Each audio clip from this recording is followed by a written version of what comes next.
Welcome back. The World Health Organization recently declared loneliness a global health issue. And according to the U.S. Surgeon General, about half of American adults are experiencing loneliness.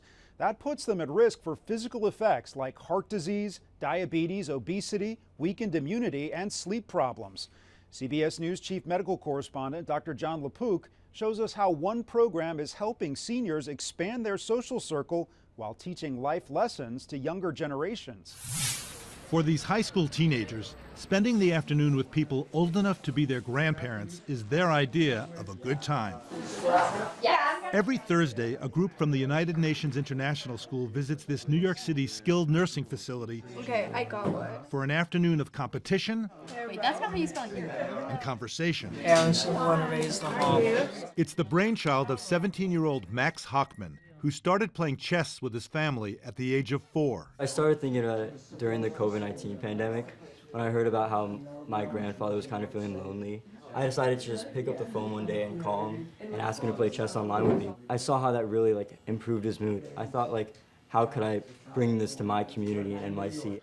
That online chess game with his grandfather in Florida has morphed into 60 students visiting 3 facilities every week. I love all types of movies. Much to the delight of residents like Lori James. You know, I'm seeing a lot of talking and very little chess playing. Is that what usually happens with these things? Yeah, sometimes, yeah. Because that's how you connect to one another. It seems like there's a lot more going on here than just chess. Actually, there's dominoes also and Scrabble, but there's a lot of conversation. Sometimes we don't play any board games at all, we just have a conversation. So it's really about the connection. We're so pleased to be learning from the residents at these homes.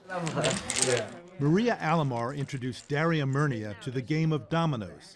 You said to me that the people in East Harlem, is that where you're from? Yes. They take dominoes very seriously. Very seriously, yes. What do you mean by that? When they're playing, they're making sure that their domino is shown.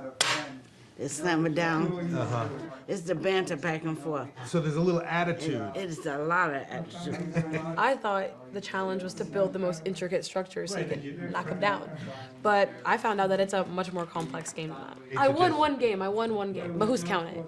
In between chess moves, Luis Sanchez and Hugo Ilmesen discovered they had both lived in Panama. I was showing him some photos of me in Panama and we were talking about it. We speak English and then sometimes we'll speak Spanish.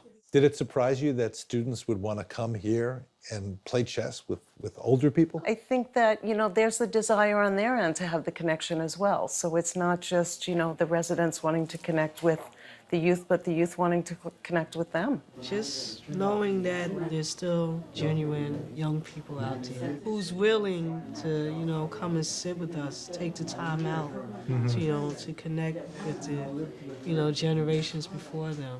Gives you faith? Yeah. Dr. Jon LaPook, CBS News, New York.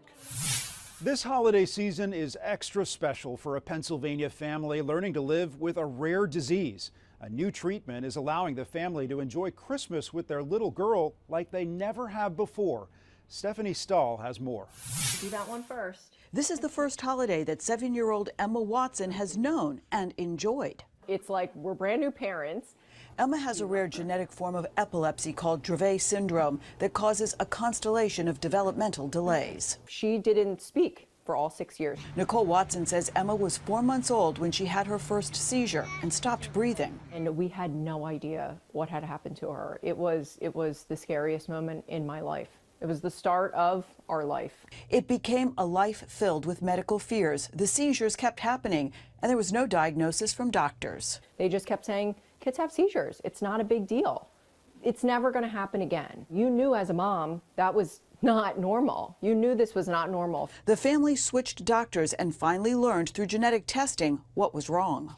Dravet syndrome, seizures, and what goes along with it usually changes every year. Because it's so rare, research and treatments are limited, something Nicole is working to change by raising awareness and funding. That is Bella. Bella. Hi, Bella. Emma is now on a new medication that's reduced the seizures and made her more aware and functional. This Christmas is a whole new revelation. Now, this year, she is so excited. The new medication that Emma just started that really helped her quality of life last year was just approved. This will be a Christmas filled with toys and new beginnings for the Perkesy family, grateful for the strides Emma is making. She's where she's supposed to be for Emma. And this holiday season, they have a simple wish, that it's picture perfect.